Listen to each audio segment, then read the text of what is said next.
prêt pour cette passion. Je ne sais pas combien de fois j'ai dirigé la passion selon Saint Jean. Probablement plus de 150 fois. Toujours dans des circonstances un peu différentes. Peut-être c'est moi, c'est Michel Corbeau. Rachel, Avec cette impression que ça va bien? Une passion ne ressemble pas à une autre, que chaque jour, on trouve quelque chose de nouveau dans cette musique, dans ce texte. J'ai l'impression qu'en vieillissant, on simplifie. On gomme les nuances inutiles et ainsi on se rapproche. J'ai l'impression de ça. C'est mon impression à moi. Ainsi, on se rapproche de l'émotion du compositeur lorsqu'il écrivait cette œuvre. Et c'est ça qui compte. Bonsoir. Alors, soyez comme hier, hein. Soyez comme hier. Alors, allez, à tout bientôt. La passion selon Saint Jean, un peu comme d'ailleurs toutes les passions qui existent, qu'elles soient de Saint Marc, de Saint Matthieu, ce sont des passions qui racontent les douleurs du chemin de croix de Jésus, n'est-ce pas, qui vont de l'annonce prophétique de la mort, et puis ensuite qui passe par l'arrestation et tous les supplices, et qui se terminent par la mort de Jésus. Ensuite, il y a l'idée de la résurrection. Bach est tellement chrétien, tellement croyant que pour lui, il y a toujours une rédemption là-dedans, et c'est pour ça que cette passion selon Saint Jean se termine avec une lumière extraordinaire.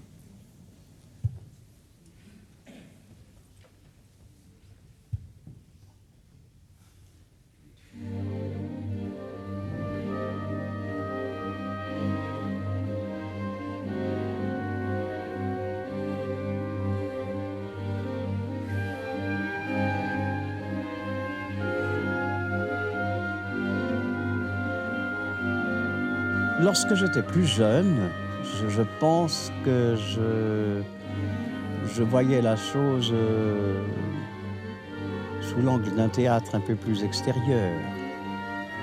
Et puis, maintenant, j'essaye de styliser les nuances, c'est-à-dire de ne pas exagérer, de rendre les choses le plus vraies possible. Par exemple, au début de l'œuvre, j'avais toujours l'habitude de faire un crescendo juste avant que le chœur arrive en criant son Herr, n'est-ce pas, d'une façon glorieuse et désespérée à la fois. Et bien maintenant, je me passe de ce crescendo intempestif. Je trouve qu'il est de trop.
chœur d'ouverture, c'est un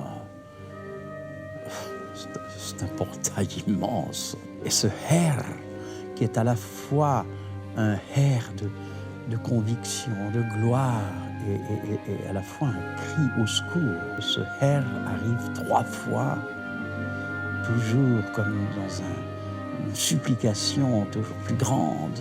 C'est le mot qui veut dire Sauveur, Père, mon Dieu.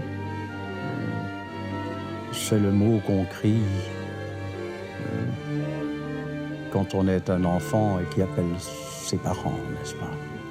Il y a aussi dans ce premier chœur tout un mouvement de cordes qui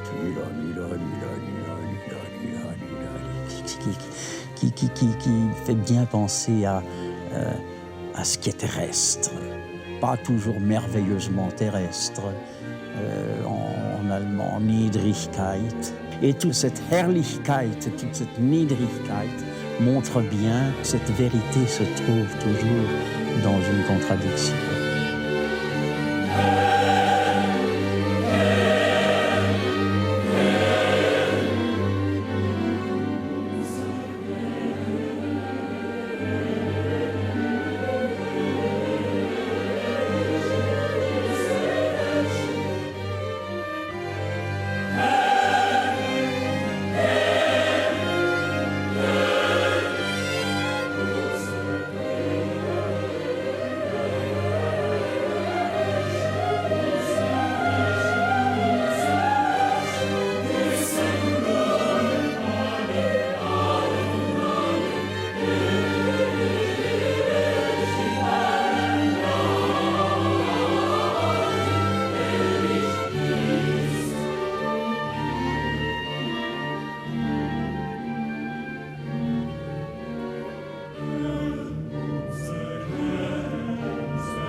Nous sommes ici dans les jardins de la Fondation Gulbenkian. Moi, je fréquente la Fondation Gulbenkian depuis bientôt 40 ans. C'est vous dire que je suis devenu presque un meuble, n'est-ce pas, à la Fondation. La plupart des chefs, ils arrivent dans un orchestre, devant un orchestre qu'ils ne connaissent pas. Ils font peut-être même pas l'amitié avec le premier violon. Ils prennent même pas un café nécessairement avec quelqu'un. Ils donnent leur concert, série de répétitions. 1 concert, 2 concerts, elles reprennent l'avion et ils vont faire la même aventure ailleurs, n'est-ce pas? Voyez-vous, moi, ce métier-là ne m'intéressait pas beaucoup. Moi, j'ai fait la musique dans ma vie pour rencontrer des gens. Obrigada, bon dia. Je suis Joana Nascimento et je suis au chœur Gulbenkian depuis 1993. Je suis Sergi Fontan et je suis au chœur Gulbenkian depuis aussi 1993. Je suis née ici à Lisbonne. Moi aussi, je suis née à Lisbonne et j'ai étudié ici au conservatoire. La plupart des membres du chœur Gulbenkian sont passés par le conservatoire et ont étudié de la musique au conservatoire. Quand j'étais petite, entrer là et faire des concerts ici, pour moi, était la plus grande salle du monde. C'était très, très animé, ça. C'était dans cette salle que j'ai vu Sergio par la première fois. J'étais déjà membre du chœur de chambre. C'était une chose vraiment, vraiment importante. Et Joana, elle chantait au chœur général, disons. Très important aussi. Non, bien sûr. Et alors, elle était petite. Alors, on s'est rencontrés amoureusement, disons, quelques années plus tard. Mais c'était là, dans cette salle, oui.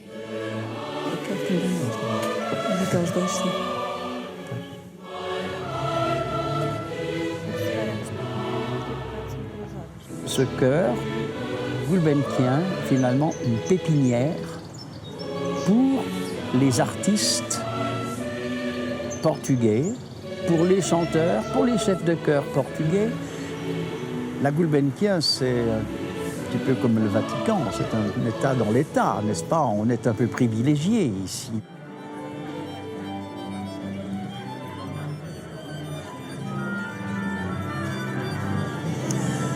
Bonsoir tout le monde, s'il vous plaît. Ce soir, nous faisons tous les enchaînements, tout ce qui est nécessaire avec les solistes et tout ça, qu'on n'ait pas de problème. Demain, c'est la générale. Bach, c'était pas quelqu'un qui écrivait des opéras, mais quand même, il y a un certain goût de l'opéra dans ses œuvres. On peut dire que c'est un opéra biblique, une passion. Il y a l'évangéliste qui met un peu en scène, qui fait arriver les personnages, il fait arriver Jésus, Pilate. Pilate interroge Jésus, on se trouve dans le tribunal, et puis on fait intervenir la foule, les grands prêtres. On a toute une mise en scène intéressante qui peut faire penser à un opéra. Le texte de la Passion est un texte biblique, mais il s'inscrit des tas de chorales. C'est des moments où l'écriture est plus simple, où le chœur chante, c'est plus vertical, ça pourrait être une foule. Ces chorales sont très importants car tout s'articule autour de ces chorales. Qui cherchez-vous?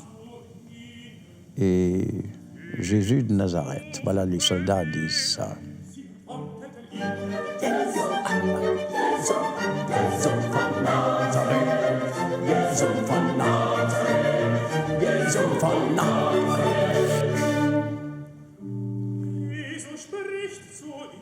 Ça se présente d'ailleurs d'une façon intéressante. Ils disent une première fois, nous cherchons Jésus de Nazareth. Et puis, ces soldats sont toujours là, et puis Jésus les regarde encore, et il dit, mais enfin, vous cherchez qui? Et ils s'impatientent à ce moment-là, et ils répondent avec une certaine colère, on sent ça dans la musique, Jésus de Nazareth. Et alors, le chœur doit chanter la deuxième fois avec une certaine agressivité. Ça, c'est moi qui vois comme ça.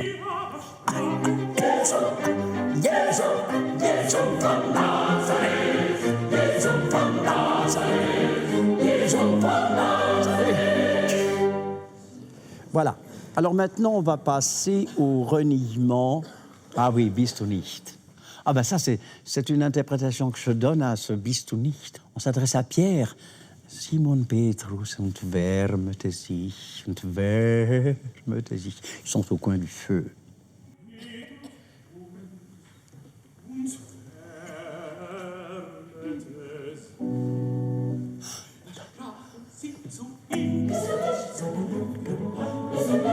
C'est trop fort, beaucoup trop fort. Ils lui disent à Pierre, attention, mais tu n'étais pas de ceux qui étaient avec ce Jésus. Alors, Bist du nicht. Et il y a une série de Bist du nicht. Voilà. Plutôt un peu comme ça, c'est Bist du nicht. Posez la question. Bist du nicht. Attention. attention. Et toujours plus fort. Mais vous commencez doucement, mais avec fermeté. Attention. Évidemment que ces bistounistes se resserrent. On voit dans l'écriture, d'ailleurs, que ça se resserre. Et moi, j'en fais un crescendo, mais pas seulement un crescendo, mais une espèce de resserrement terrible. Et j'essaye de rendre indispensable, nécessaire, le mensonge de Pierre.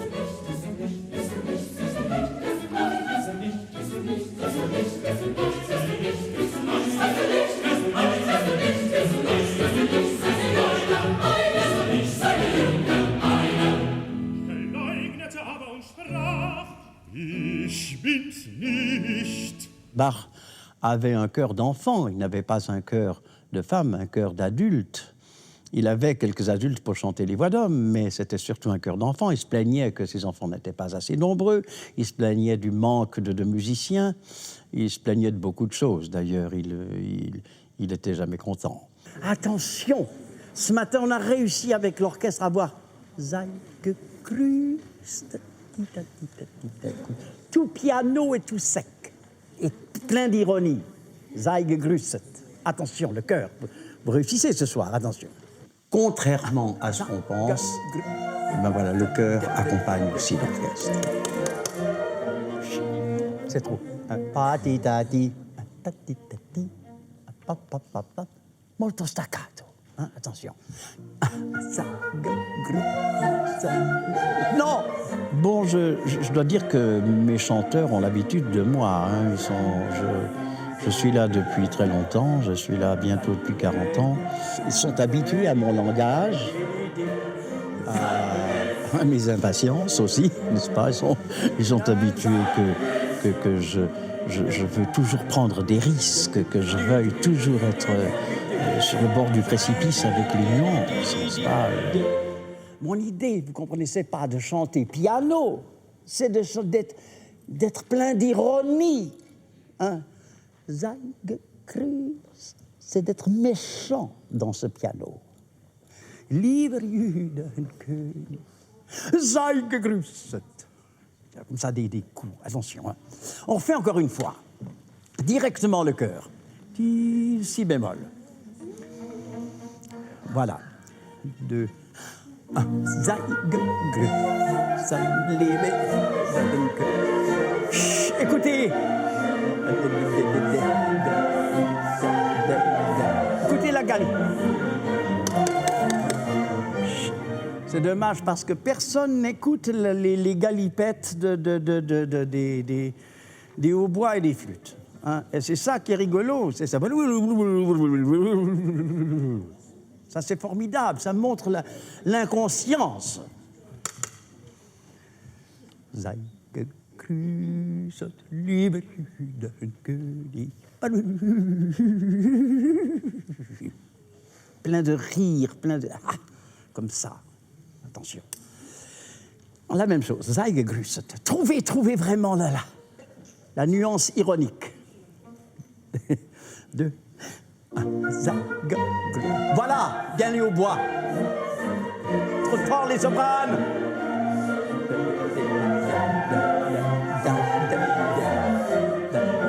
Zeigegrüßt, liebe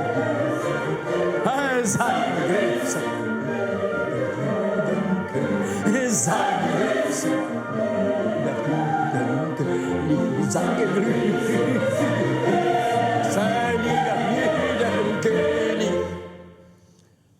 Merci. Jetzt Entracte. 15 minutes pour tout le monde. 15. On leur dit 15 en espérant que ce ne soit pas plus que 25, mais enfin... C'est Sophie, c'est la plus importante. Non. Elle est là depuis la fondation du chœur. Deux choses. Elle est la plus ancienne dans ce chœur et la plus vieille. On a du plaisir à faire la musique. Et ça, c'est la principale chose. Après, il vient une amitié normale, mais le principal, c'est surtout... Le principal, c'est l'amour pour la musique. Et je crois que nous, les plus anciens, nous avons développé un certain esprit dans le cœur.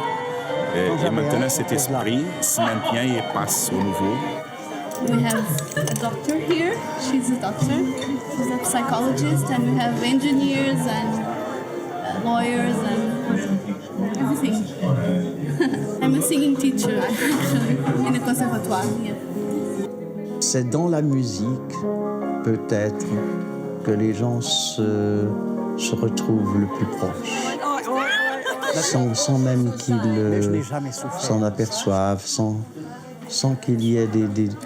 Il ne faut pas trop chercher les éléments extérieurs. La musique rapproche beaucoup. On est très très proche de la musique. J'ai dit très mal de toi, alors quand tu verras, tu ne parleras plus. Ne m'étonne pas de toi. Bonjour, ça va? Ça va? Michel Corbeau, c'est tout. C'est un ami, c'est un artiste, c'est une personne qui presque incarne ce cœur. Je m'approprie un peu cette œuvre. J'invente un peu dans cette musique, n'est-ce pas? Je me dis, si le père Bach était là, il me dirait, mon cher Corbeau, t'as raison, vas-y. Ya pa pa pa pa pa pim. 1, 2, 3. Je voudrais dire que j'aime qu'il y ait des excès, en évitant le mot exagération, mais le mot excessif va avec la musique. Comme le mot pesant, pesante, ça va avec la musique, mais le mot lourd ne va pas avec la musique. Alors, j'attire mes chanteurs sur des expressions, des interprétations. Il y en a qui ne me suivent pas tout de suite. Il faut que j'insiste, il faut que tout le monde soit d'accord avec moi.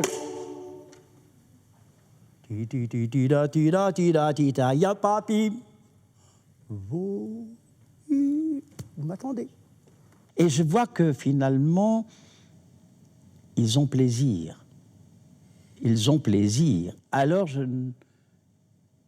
Et je sais qu'ils auront plaisir. Je sais au départ qu'ils auront plaisir à faire la musique, c'est-à-dire à la faire avec le plus de personnalité possible.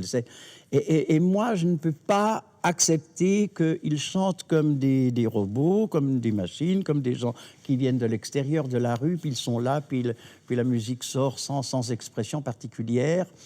Alors, je m'impatiente jusqu'à ce qu'ils soient finalement heureux.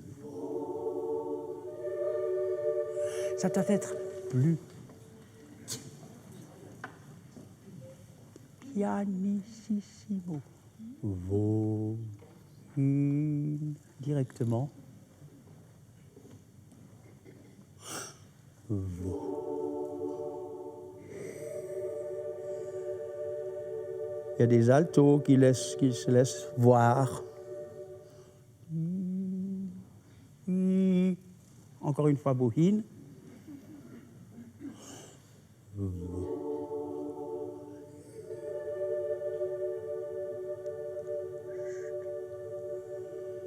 On pourrait imaginer, il y a toutes sortes de symboles qui sont décrits par des spécialistes, par des musicologues. C'est intéressant de voir, mais moi,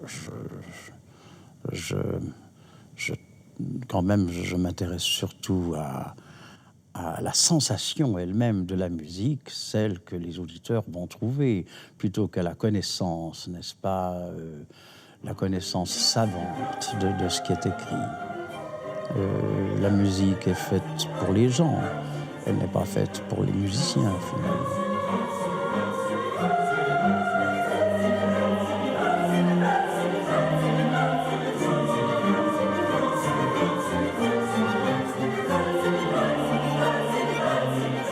Quand le chœur chante Kreuziget, c'est crucifiez-le. Eh bien, ce mot en allemand, alors il est extraordinairement expressif parce que Kreuziget, c'est comme la machine qui broie, la machine de la mort qui broie, n'est-ce pas? Moi, j'attire leur attention sur l'expressivité de ces consonnes, de ces syllabes. C'est pas assez fort, la fin. Kroll. Quand vous avez les hommes, et puis après les filles, puis après, etc. Puis après, c'est le contraire. Faut que vraiment... Ça, un déchirement terrible, alors que le début, Kreuziget, Kreuziget, Kreuziget, Kreuziget, Kreuziget, Kreuziget, comme une machine terrible. On refait. Aïe, aïe, aïe, pas trop fort. Kreuziget,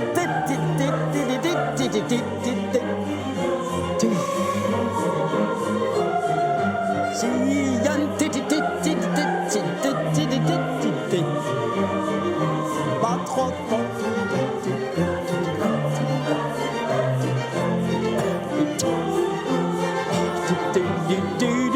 Attention. Attention.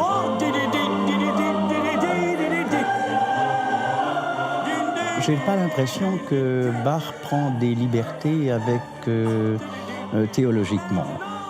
Des fois, il traduit des textes très simples par des musiques un peu compliquées, et ça donne à l'interprète à réfléchir, parce que pourquoi cette musique si belle et si tourmentée, là où le texte est tout simple.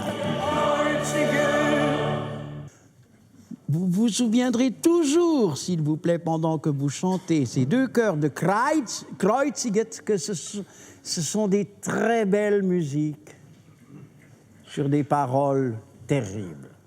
Alors, quand il y a ces chœurs de Kreuziget, n'oubliez pas que il y a quelque chose à découvrir dans la musique, et puis il y a quelque chose, peut-être, il faut un peu effacer dans le texte par moment. Et puis tout à coup, le texte revient très très fort. Hein? Il y a quand même un combat entre le vrai et le beau. Il y a quelque chose.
Il y a un lien, une amitié qui règne entre eux et moi, qui s'explique très bien parce que si je m'étais en colère à un certain moment parce que c'est pourquoi c'est parce qu'ils ne sont pas assez vivants de la musique que nous faisons. C'est parce qu'ils passent à côté de quelque chose d'important. C'est parce que finalement ils ne sont pas heureux. Jouez, amusez-vous.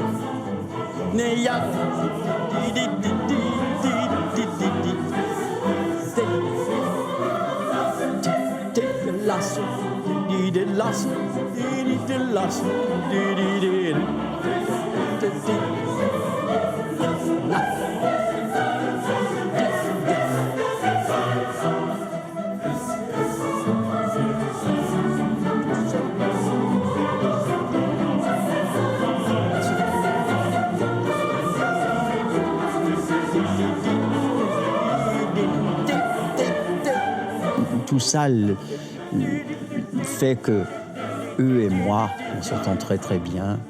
Et puis, dans les bons moments, eh bien, il suffit que je monte le bras pour avoir un crescendo, pour avoir quelque chose de plus, il suffit que je densifie le son comme ça, et finalement, on fait la musique ensemble.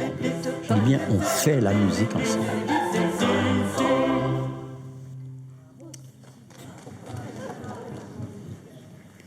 Asseyez-vous. Juste une petite chose, attention. Hein. Le chœur, c'était vraiment bien. Hein? Je pouvais vraiment jouer avec les nuances. Merci l'orchestre, hein, c'était très bien aussi. Mais voilà, je vous simplement une petite remarque. C'est pas moi qui suis chargé de la police, mais quand même, on vous dit 15 minutes. Essayez de faire 15 minutes de... Maintenant, j'ai oublié. Merci. Bonne nuit. Ciao.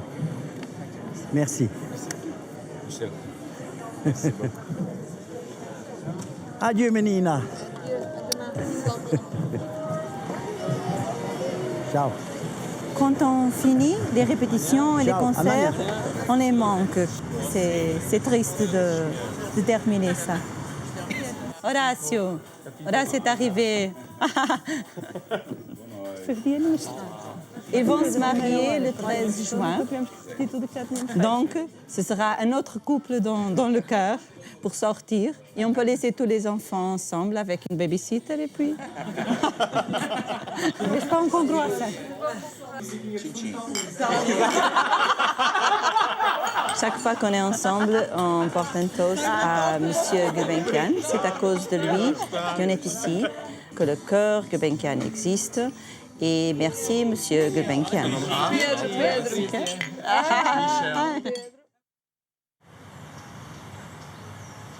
Dans cette fondation Gulbenkian, j'ai passé des heures extraordinaires. J'ai fait beaucoup de disques. J'ai vécu des moments merveilleux. Mon nom c'est Horacio. J'appartiens au chœur Gulbenkian depuis 40 ans. Moi-même, je suis professeur de mathématiques depuis longtemps. Et ma vie s'est passée dans la mathématique et aussi dans la musique. Alors, je partage. Quand je vais dans la musique, j'oublie la mathématique. Mais quand je vais dans la mathématique, je n'oublie pas la musique. La musique, c'est plus fort. Ça, ce sont nos mémoires. Quand je suis entré dans le chœur en 1967, Michel Corbeau, il n'était pas à la Gulbenkian. Et 2 années après, on a appelé Michel Corbeau pour diriger le chœur. J'ai ici le premier programme que j'ai fait dans le chœur Gulbenkian. Dans ce temps-là, j'avais 19 ans. Alors, j'étais très jeune, j'étais peut-être le plus jeune du chœur. Bon, et ici, j'ai quelques partitions, évidemment, pas toutes les partitions. J'ai ici la partition fidèle de Beethoven. À ce temps-là, il y avait 2 sections, le chœur était séparé en 2 parties. Et Michel Corbeil, il a mis tout ensemble. Il a fait des épreuves à tous les choristes. Michel Corbeau, s'il y avait un problème de justesse avec le soprano, il devenait furieux. Et de telle façon que les filles, parfois, avaient peur et même pleuraient. Quand on commence à faire la musique avec lui, c'est la musique, c'est pas seulement le solfège, c'est pas seulement la partie formelle de la musique, c'est vraiment la musique. Et je crois qu'il a la musique dans tout son corps, dans son esprit, dans sa personnalité. Et il a tout, la musique, c'est quelque chose où il vit comme un poisson qui vit dans l'eau. Michel Corbeau vit dans la musique comme ça. À quoi sert la musique? La musique, je dirais que la première chose de la musique, ça sert à nous libérer de nous-mêmes. Parce que notre plus grand ennemi, c'est soi-même. Et on a un petit peu de peine à vivre avec soi-même. Mais la musique nous aide à nous supporter, n'est-ce pas? C'est peut-être le premier rôle que je lui souhaite. C'est de nous aider à vivre dans ce sens, de nous libérer de nous-mêmes. Pour moi, chanter, c'est quelque chose qui nous engage. Et s'il nous engage, c'est tout notre corps, toute notre vie qui est là. Et c'est pour ça qu'on réagit, surtout quand il y a un chef qui nous demande des choses, qu'il sait demander les choses et qu'il respecte aussi l'idée du compositeur. Alors là, nous donnons tout ce que nous avons, nous essayons de donner tout ce que nous avons. Je déteste le mot diriger. Parce que diriger, ça veut dire on impose tout, alors vous regardez mon geste et puis vous ne faites que comme moi. Alors qu'en réalité, moi j'ai besoin que les gens qui sont devant moi prennent des initiatives aussi. S'ils ne prennent pas d'initiative, ils restent comme ça simplement la réception de ce que je communique, et c'est pas assez. Il faut pas que je fasse tout pour eux. Je fais toujours mes tempi avant. Ben, les mouvements des pièces qui vont commencer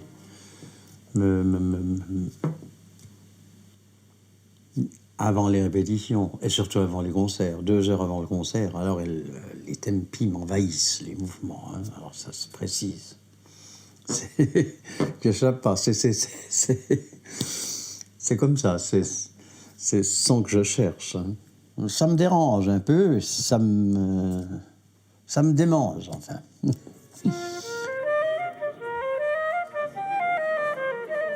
Quand j'étais plus jeune, j'avais le trac. Et je peux pas dire que maintenant je n'ai pas le trac, mais c'est une forme différente. Avant, c'était la peur de la catastrophe, la peur de se tromper et puis de mettre tout le monde dans le pétrin. Alors maintenant, quand même, avec l'âge, je peux dire que ma force, c'est une force quand même, c'est de faire confiance aux autres. J'ai une confiance très grande dans les musiciens et dans les chanteurs. Ben, je sais que certains ont des petits points faibles, c'est pas important ça. L'important, c'est que je puisse inventer quelque chose avec les gens qui sont autour de moi.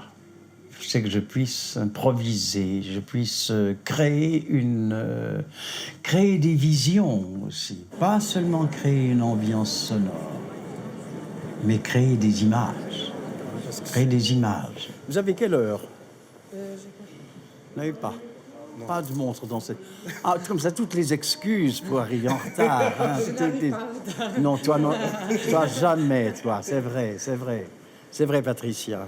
Michel Corbeau, c'est un intuitif. Moi, je trouve ça intuitif, très musical et très passionné. Vous savez, ça suffit de regarder Michel Corbeau pour sentir quelque chose là-dedans. Et c'est pourquoi ce chœur chante avec une telle émotion. Parce qu'il a ce secret. Il parle avec son visage. Eu não estou nervosa. Porquê? Porque sei que todos... Estou tão segura, porque sei que estou rodeada de profissionais tão bons que eu nunca fico nervosa. Eles dão uma segurança enorme.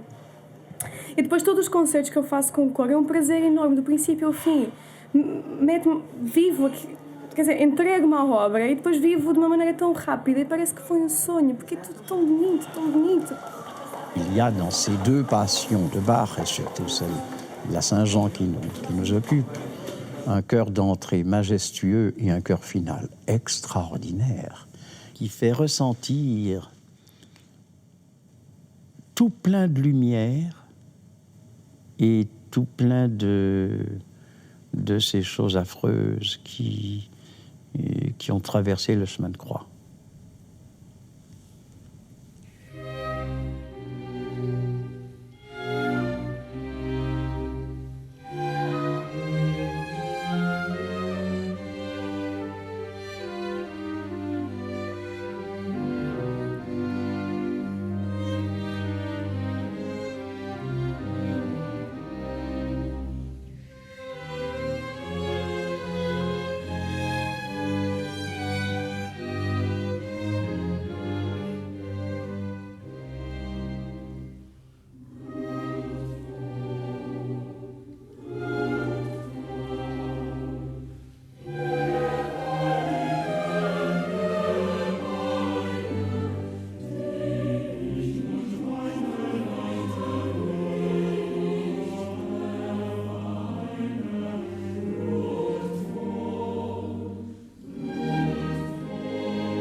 ce qui m'intéresse tellement dans la musique de Bach, c'est que d'abord il y a un tourment, il y a une inquiétude, une insatisfaction qu'on sent. On sent que Bach cherche, il cherche quelque chose. Et malgré tout ça, cette musique nous donne beaucoup d'équilibre, plus qu'une autre. Bien que sa musique soit très architecturée, il y a quelque chose de tellement lyrique, tellement proche de l'homme, comme dit Pétrarque, de l'homme qui veille, qui pense, qui brûle et qui pleure. Ça dit bien ce que c'est que l'homme, n'est-ce pas? Ça, eh bien, cet homme-là, on le trouve chez Bach, on le trouve dans sa musique. Et c'est pour ça que Bach, pour moi, c'est la musique éternelle. Et moi, c'est ma nourriture préférée, c'est ma nourriture essentielle. C'est le tronc de la musique. Tout le monde se réclame de Bach.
Eh bien, le Roetvool, c'est cette espèce de sérénité, c'est de la lumière, mais aussi les douleurs sont encore là.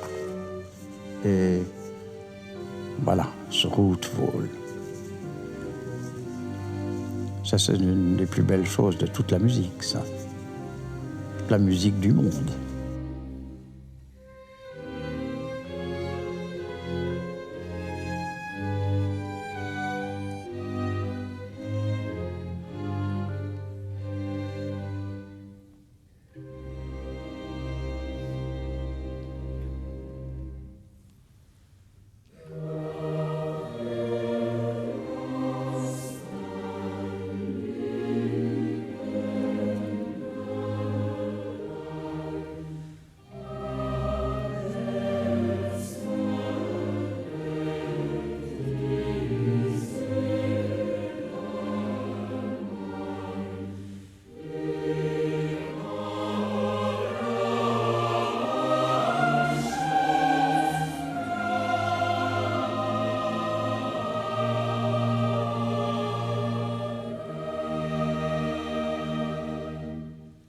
Quand on est assis dans le chœur, d'une certaine façon, on est au milieu du son qui sort de l'orchestre. Et ça, c'est une expérience unique. Seulement les gens qui ont eu la possibilité de chanter dans un chœur peuvent comprendre quelle est la joie de chanter dans un chœur. C'est très facile de vivre au chœur Gulbenkian comme une famille. Les Portugais, il faut les séduire, il faut les apprivoiser. Et puis, ils sont fidèles. Enfin, je me sens très bien avec eux. C'est dans l'amitié que je travaille ici.